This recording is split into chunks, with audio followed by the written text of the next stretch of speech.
Welcome to The Explainer. Today, we're unpacking an absolute titan of global sports, the FIFA World Cup. You know, every 4 years, the world practically stops spinning as nations clash on the pitch for ultimate glory. We're going to explore the massive legacy, the intense mechanics, and the truly fascinating history behind the world's most watched sporting event. It's a story packed with incredible athletic triumphs, logistical mountains, and, yeah, some pretty massive controversies too. I'm absolutely thrilled to share this with you, so let's jump right in. Okay, so here's our roadmap for today. We've broken this sprawling history into 5 highly focused chapters. 1. The biggest show on Earth. 2. Forging the World Cup.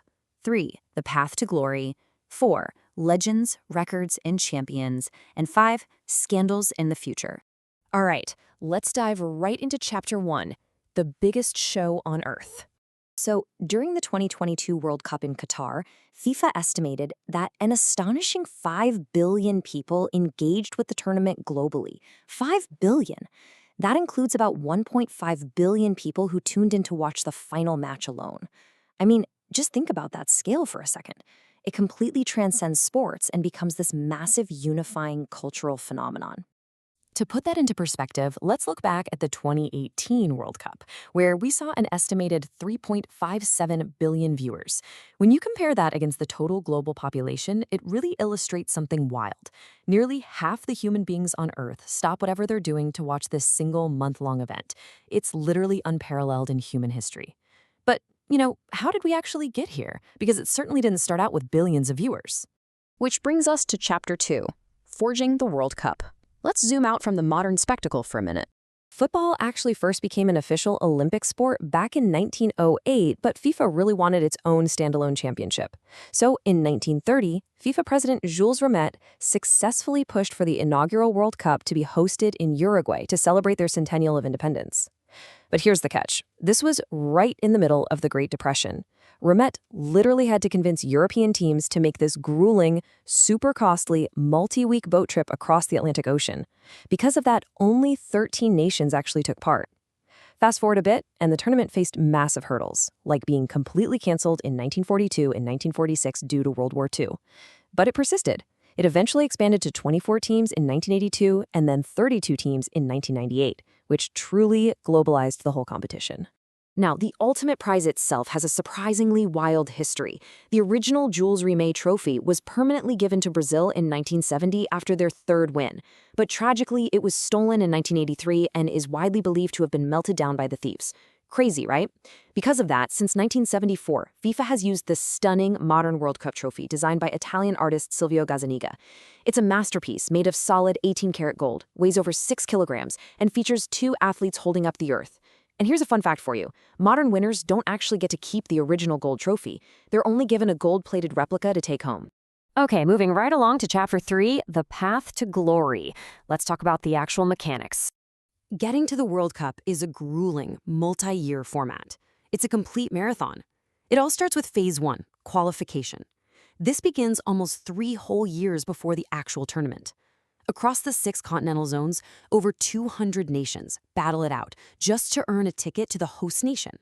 If you actually survive that, you enter Phase 2, the group stage, playing a round-robin format against 3 other teams in your group. Make it through that, and you enter Phase 3, the knockout stage. From there, it's single elimination, do or die, all the way to the final. And I just have to quickly point out the intense mathematical complexity of that group stage. With 4 teams playing 6 matches total and each match having 3 possible outcomes, win, lose, or draw, there are exactly 729 possible final table outcomes. This is exactly why tiebreakers are so incredibly crucial. If teams tie on points, the ranking comes down to goal difference, then goals scored, then head-to-head records. And if they are somehow still tied, it goes down to fair play points. That is literally who has received fewer yellow and red cards. So every single tackle, every single goal absolutely matters. Let's shift gears to Chapter 4, Legends, Records, and Champions. When we talk about the top goal scorers in World Cup history, a picture of true greatness emerges. Germany's Miroslav Klose holds the absolute record with 16 goals across 4 tournaments, passing Brazil's legendary Ronaldo, who had 15. But get this, Just Fontaine from France scored 13 goals, What's absolutely astonishing about that is he scored all 13 in just a single tournament back in 1958. His goals per game average is completely off the charts. We also have modern icons like Lionel Messi, who holds the absolute record for the most World Cup matches played overall, standing at an incredible 26. So here's the really crucial takeaway. Out of the 80 different participating nations over nearly a century, only an insanely exclusive club of 8 countries has ever won the trophy. Just 8. Brazil sits firmly on the throne with 5 titles, and they hold the unique distinction of being the only national team to play in every single World Cup tournament ever held. Germany and Italy follow closely behind with 4 titles each. It is just a notoriously difficult club to break into. But wait, that really begs the question, what does it take to actually host this whole shebang? We've talked about the athletes on the pitch, but putting on the biggest show on earth is a massive infrastructural undertaking.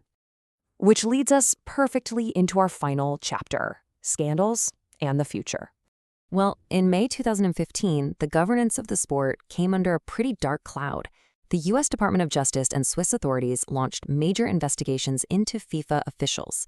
They announced indictments with charges of racketeering, wire fraud, and money laundering conspiracy. There were allegations of over $150 million in bribes, spanning 24 years. This was primarily related to rigged bids for media and marketing rights, as well as the bidding processes for hosting the tournaments themselves. This whole thing led to multiple arrests, seized data, and the suspension of top executives, including the then FIFA president, Sepp Blatter. It was a massive shakeup that really forced some systemic changes in how the organization operates. Now, looking ahead, the administration is exploring some drastic changes. One of the most talked about is the biennial World Cup. This is the plan first proposed by the Saudi Arabian Football Federation in 2021 that suggests holding the tournament every 2 years instead of every 4. While the idea is actually supported by 166 member associations and it's heavily backed by federations in Africa and Asia, it faces really fierce opposition from major continental bodies like UEFA in Europe and CONMEBOL in South America. So the tug of war over that traditional 4-year cycle is very real right now. But there is one massive change that's already locked in. The 2026 World Cup represents the largest expansion in the history of the sport. It's going to be hosted jointly by Canada, Mexico, and the United States. And the tournament is exploding from 32 teams to 48 finalist teams. Instead of 64 matches, we are going to see 104 matches over an extended timeline. The whole goal of this expansion is to globalize the event even further, bringing in nations that previously struggled to secure one of those really limited spots. Which leaves us with a final thought to ponder today. As the World Cup pushes past 5 billion viewers, expands to 48 teams, and navigates the lingering shadows of past controversies, does bigger always mean better for the beautiful game? It really is a delicate balance between expanding global inclusion and maintaining that intense, exclusive magic that makes the World Cup so special in the first place. Definitely keep an eye on 2026. It's going to be a defining moment in sports history. Thank you so much for joining me for this explainer. I hope you walk away with a much deeper understanding of the total phenomenon that is the FIFA World Cup. See you next time.